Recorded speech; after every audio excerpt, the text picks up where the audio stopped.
Hello and welcome to The Line.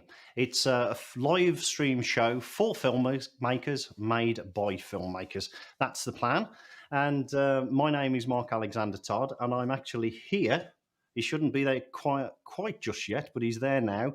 That's Lee Greenberg in there.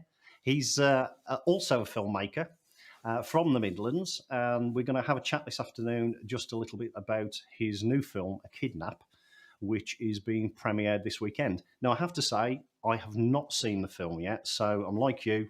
I have no idea what the film's about, but we do have a trailer to show in a minute, and Lee is going to tell us all about it. Hi, Lee. Hi, you Mark. You all right? I'm wonderful, thank you, sir. So, how are preparations for the premiere going?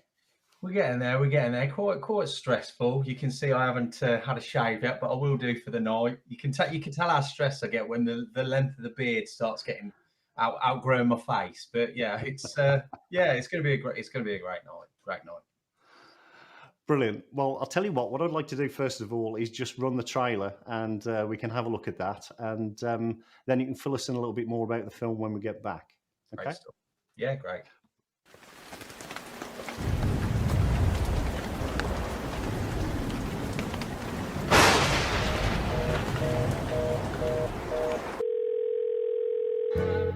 In the next 2 hours, you get the money.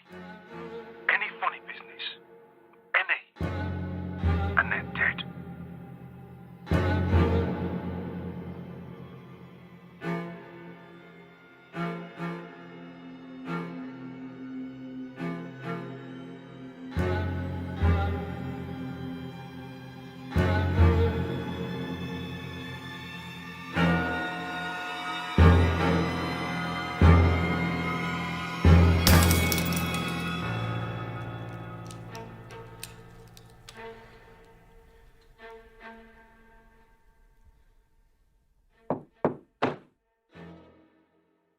What's in the next room?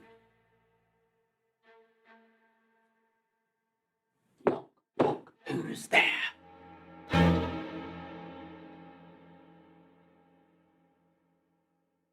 Brilliant. That looks wonderful. Excellent time to release it just around Halloween. Looks chilly. Yeah, terrifying. Wonderful. So, I mean, look, tell me a little bit about the film. As I say, I haven't seen it. So, for anybody that might be interested to come along to the premiere, just tell us a little bit about what we'll expect. So, A Kidnap is a psychological thriller. Now, it's made all in the Midlands, so it was all filmed and done in the Midlands with local talent as much as possible.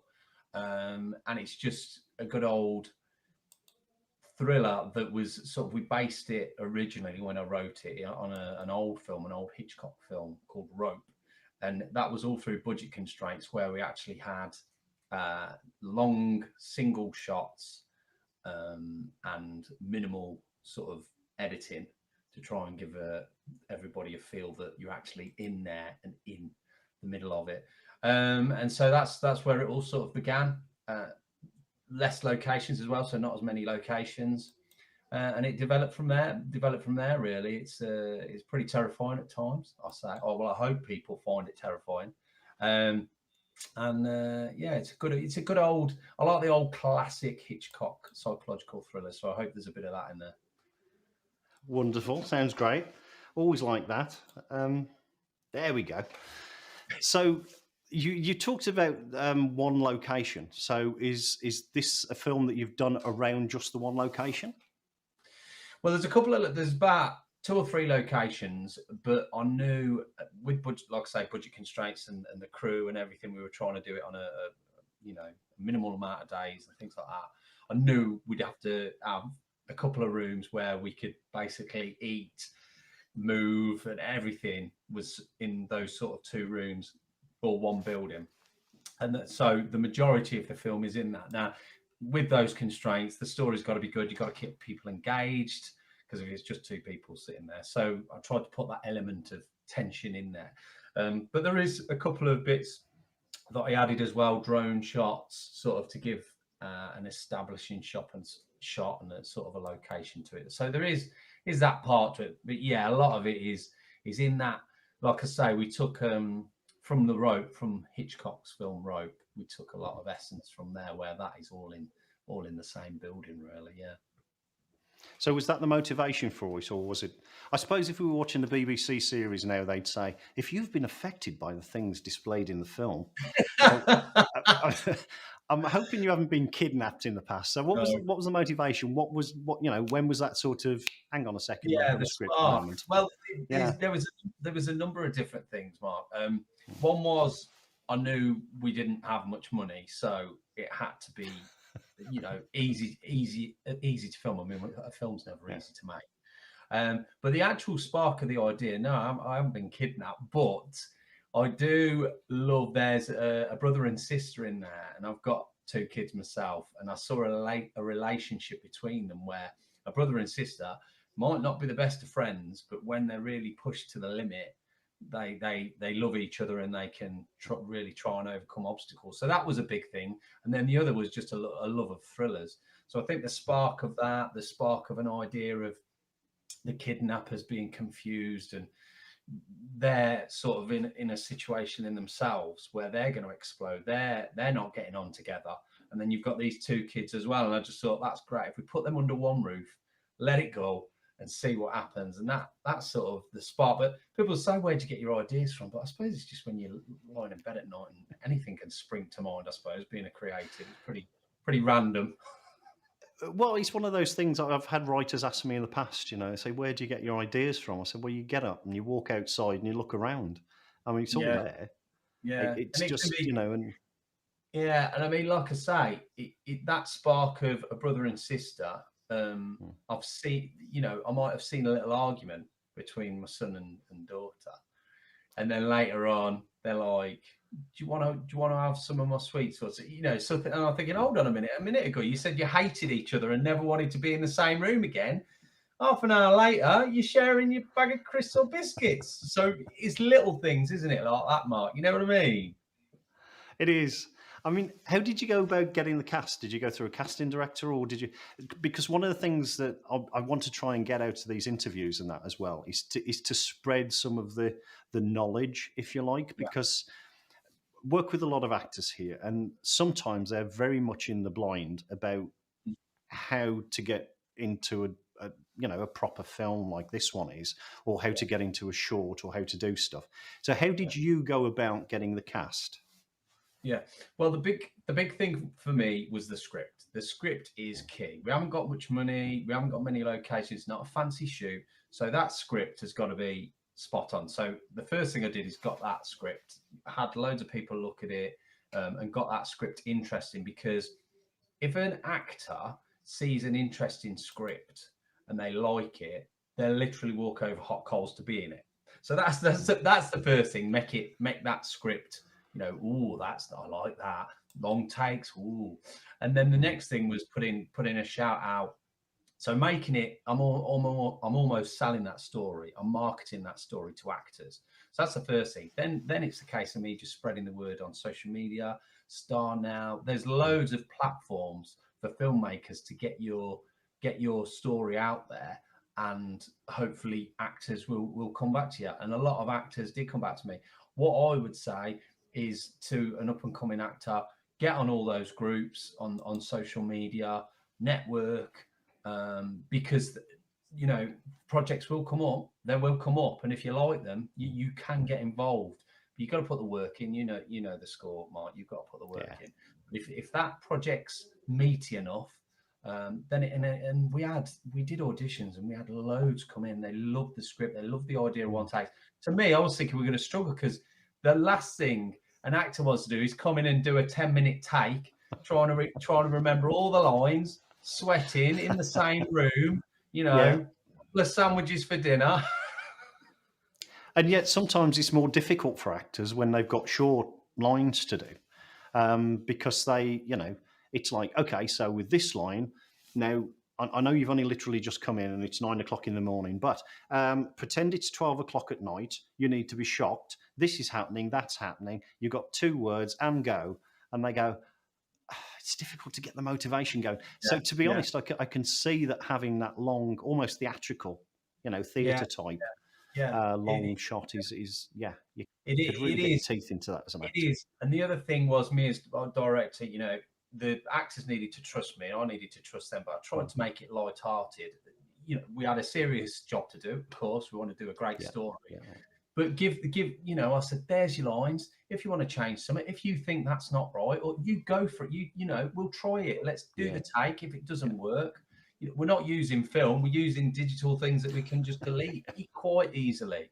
And what I found with the long takes, they love the challenge. It was hot. I mean, the actors, how they pull this together, I do not know. But what we found is we'd have 2 or 3 takes, we'd all be sweating, we'd all be stressed. And then all of a sudden, the 4th or the 5th take, these are 10-minute long takes. This is real. Everybody, the crew and everybody's focused. And it started to click together. And then we had a spark where it was like, we got it. We got that take. And it was a brilliant process. It is wonderful, when you've got a good cast together and it just gels. And it's always that thing. I mean, again, looking at it from the actor's side of stuff, you're talking with the actors here, and they say, well, I didn't get this role, and I was right for it. And it's like, yeah, I get that, and I really do understand it. But that little bit of chemistry on screen comes over tenfold. You put 2 people on a set, and they're supposed to hate each other. It's a kidnap. 2 feuding siblings. Yeah, I get that. But if you're not getting that on the tape, or if you're not getting that, it makes me sound old, doesn't it? On the tape. But if you're not getting that on the camera, it doesn't exist, does it? It's true. It's true. And I'll tell you what, Mark, we had a lot of auditions, and you can come in and be Tom Cruise. But if I don't feel we're going to connect, it doesn't matter. We have to connect. We have to be able to get on, because if he's not happy, he's got to say to me, Lee, come on, I'm not happy. If I'm not happy, we can't be funny with each other about it. And I think that's what was great about the crew and the cast of this. We all got on, we all chatted, we had a laugh, and we all connected. And that is so important for any, short film, anything. It's a collaboration, and you've all got to get on. Well, I mean, I suppose we've seen the other side of that this week. I mean, when you get a disconnect on set. I mean, this situation with Alec Baldwin and the pistol that went off there. Yeah. I mean, that's obviously an extreme when things don't gel properly. But it's just quite extraordinary to hear. When I heard that, the first thing that went through my mind was, how does that happen? Yeah. I mean, it's pretty shocking. Go on. I'm just saying, because you've obviously got a pistol in there and you've got a knife in there. I mean, were you very careful about that? Did you want to make sure that people didn't accidentally run with scissors in the corridor? I mean, the thing is, and this is from my old manager background as well, health and safety has always been 100%, the first thing. And you put in actors and you're doing situations with guns and knives and things like that. So I'm always thinking about it. And I was producing on this as well, so it was all on my shoulders. But I think, like, for us, we use BB guns that we can make look very realistic. I would hate to use firing weapons that fire blanks. So I would really, because you can do so much today with sound effects, with CGI. You can, so the need for it is not really needed. And with the knives, you can make the knife look so terrifying on screen. But if I was to give you the knife now and you look at it, you'd think, I couldn't cut butter with this. But it's using that. It's, what it's like as a filmmaker. You are trying to make the audience imagine and terrify. It's an illusion, isn't it? It's all lies. This is what I always tell people that come in. It's all lies. And I remember somebody said to me, it was a simple thing like a telephone ringing, and the actress had to sort of, go, hello. And she said, well, how are we going to actually time this so that when they, phone it? I said, well, we have a little thing called post-production. I said, I'm going to do that. You're going to go, is that the phone? Hello. I said, and then a little bit of magic will happen later on, and nobody will ever know that, this fictitious phone call didn't happen right on cue. Yeah. It's wrong. And I suppose another thing, thinking of that, Mark, I am a master magician, because this film, if you knew the trickery and the illusions and the sound effects, and this all goes to the editing, you know what it's like. it is it's 2 years worth of putting a click here, putting a phone here, and you would never guess it. As an audience, I want the audience to watch it and not even think about that. But from my perspective, I know exactly when I sweated over that, squeaky door noise to get it perfect when someone shut it, but you didn't see it on camera, to the nth degree. That second, that millisecond where I've put it in and it works, you'll just hear a door slamming. And, and that is part of the filmmaking process, which I love, but it is stressful. It is stressful. I think that's a nice thing about having a budget. If you've got a budget, it's a real double-edged sword, because if you've got a budget, you can say, excuse me, yes, come over here. Yes, this is yours now. Go away and do Foley on it. But the other side to that is, for me, I go away and do Foley on it. But when you're doing this, could you just do that? And could you? And you don't want to let it go. It's your baby. Yeah. And so there's it's always that thing about, yes, I do want the help from someone else, but I also don't want to let the baby go yet. So. Yeah. And I'll tell you what as well, that's a good point as well, Mark, because you'll see a lot of early filmmakers when they first make their first films and they haven't got much, and it's just a small crew and they're trying to make everything work. They have some amazing films. I'm not going to name any. Yeah. And then all of a sudden you get this people throwing money at you and saying, you don't need to do that, someone else can do that. You don't need to stress about that, someone else can. And you'll see when some filmmakers get bigger budgets, they lose that edge. Because to me, God, it's so stressful. It's such hard work, but I love it. I love that challenge. I love getting stuck in and trying to say, and if someone says to me, you'll never do that, I'll go, whoa, right, that is the worst thing you can say to me. Well, it's the old phrase, isn't it? Necessity is the mother of invention. You get started on something. We had this in the film that I did many, many years ago. And, we had this scene where one of the characters had to be lifted by this entity and dragged.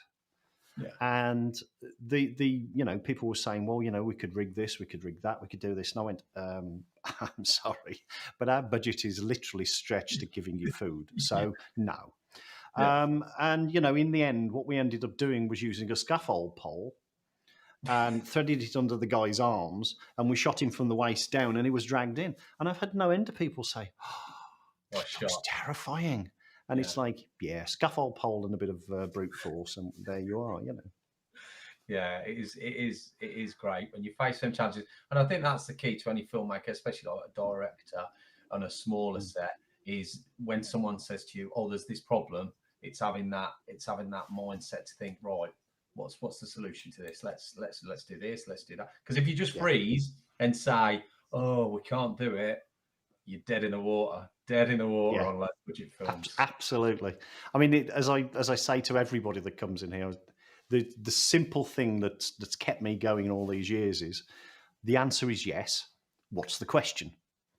Because I've got jobs. When I used to be a performer, and now I'm directing and that. People sort of say, "Can you do this?" And I say, "Yes." And there's enough knowledge there now to know I can do it. Exactly how I'll do it, we'll figure that as we go along. Even doing this stream from here today, it's a very simple setup. It gives me indigestion just looking at how many cables and wires are in here. But when I came in here 3 hours ago, it was like, I know what I'm looking for. I'm knowing what I wanted to do, so I'll get there. And I think that's filmmaking, for actors, for directors, for everybody. It's like, well, I know I've got the skills to do it, and I know I can adapt the skills to make it work. And I think that's always the challenge for the director as well. And if you were producing as well, that's two very big hats to wear at the same time. Yeah, I took a lot on, but that's me. My wife will say, why do you do this? I'll say, oh, I don't know. But you are right in that, and it's saying what you said about actors earlier. To me, whatever you do, whatever you want to do, whether you want to act or anything, get stuck in. It might not be perfect, but you'll learn so much over time. You'll learn from your mistakes. You'll learn from doing, because you can't come into this and think, right, I want to be the perfect actor, and then I'll start doing a film. No, come in, you'll be rubbish. You'll make mistakes. There's mistakes in this film, but I love it with all my heart because of the work everybody put in. I put in as well, yeah, but everybody put in, and it's this energy, and it's a beautiful thing that we can all watch and enjoy. Okay, it might not win an Oscar. Well, it might win an Oscar, but you know, no, you never know. I'll tell you what now. BAFTA, Oscars are rubbish anyway. They're not BAFTAs. Who wants those? Pretentious. It's all right. No, I think a lot of the time it's so subjective to people as well. You know, you have a good script, you have good actors, you have good this, and having spent time in LA and spoken to some of the people who are the gatekeepers to whether or not people see your film, sometimes it comes down to really, really simple things, and it's got nothing to do with the film. And it really disappointed me, and it knocked me back for a couple of years. It was, it was that thing. Well, if I have this opus and I give it to film, then film will go, well done, Mark, pat me on the head, and everybody will see it and worship it. And sometimes it comes down to, well, we're not really interested in your film. Any particular reason why? Well, we've already bought 3 horrors this month, and we're not buying any more this month. Yeah, and it's like, but and that's it. It's a simple commercial decision. It's so dispassionate. Yeah. But that's why I love talking with other filmmakers, because there is so much passion, even though sometimes there's, like a lot of actors, good directors are sitting out there, doing nothing. Let's be honest. You're not going to do this unless you're in love with it. You're not, because you're not going to do it for money. You're not going to do it for fame or fortune. You're going to do it because you love doing it, and you just want to do it, and you enjoy doing it. And that's what this is all about, and that's what this film has been born from. I mean, originally, the film, we talked about where the film came about. Originally, I was on board with a project that went on for 4 or 5 years, a bit of a higher budget, named actors, things like that. And it died eventually at the last minute. It died. And then I turned around. So now I have 2 options. One, I could cry to my wife and say, I need to become a milkman. Or 2, I say, right, I'm not going to swear, but right, I am going to make a film. And that's when I just thought, I'm going to write it where I can make it in my locations. So it's that adversity, isn't it, of filmmakers? It's that passion and persistence, which get on with it. Well, the thing was, I mean, years ago, when I first joined the Directors Guild, I was paired up with, a director, and it was one of those things that you sort of, how do you make a film? And I won't mention the director's name, but he said, look, you get a script, get it made. And I said, okay. I said, that lovely. So what's the bit in between?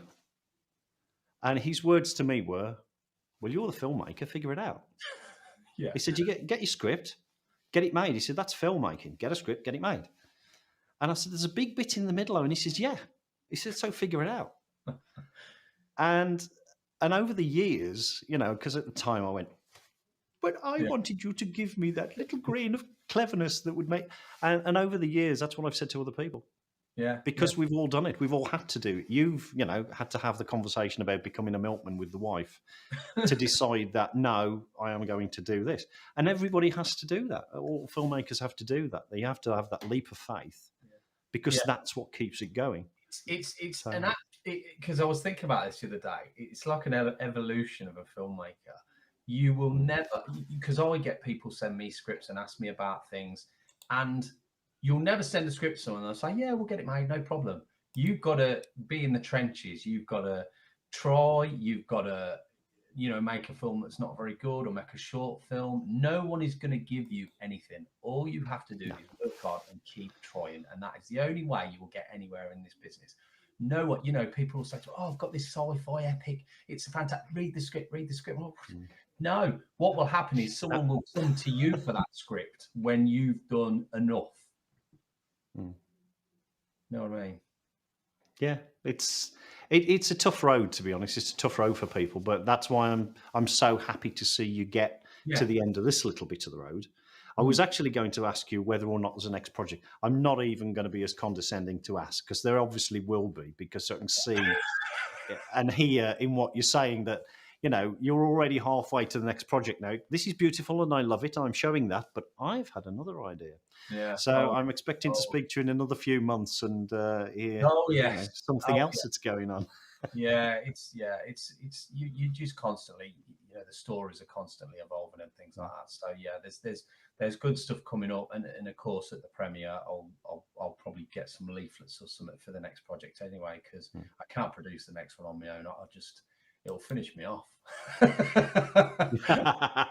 finish me off. I can't take it. The thing is, and the thing is, when people talk about producers, a lot of people think, oh, a producer, they'll go and get me loads of money and come on. No, a producer for me is someone who's on set, looking after people, making sure everyone's happy in health and safety, so I can direct.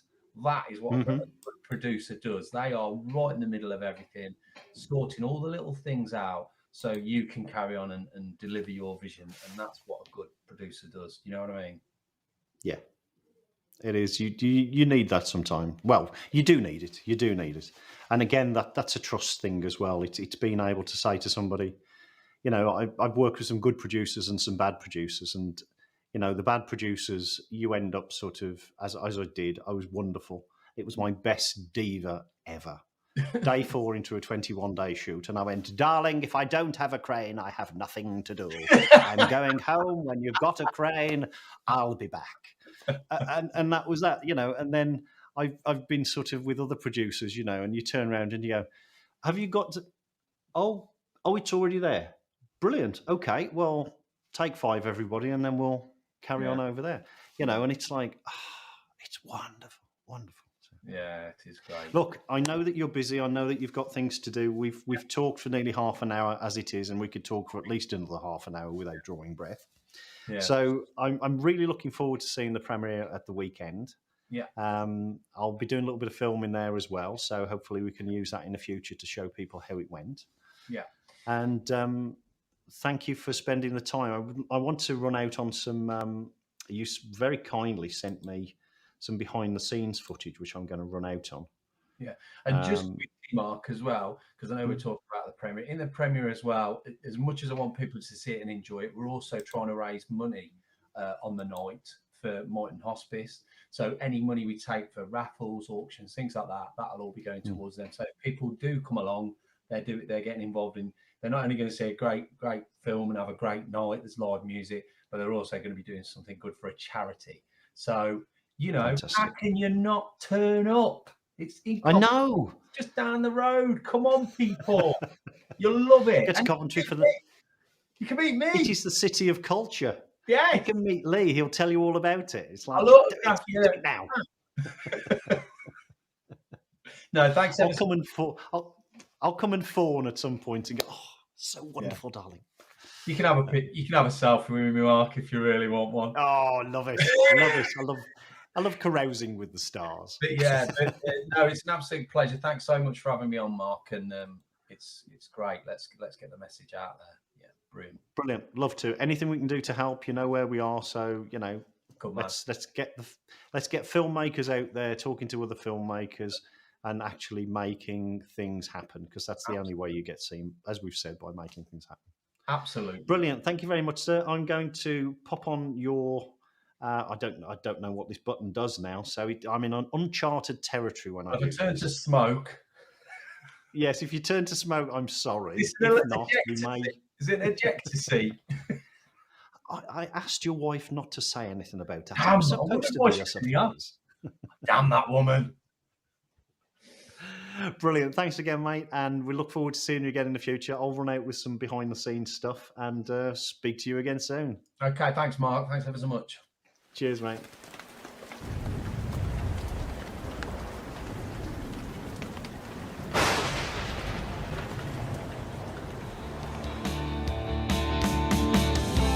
There's no chains on me, no God, no hold, no lock and key.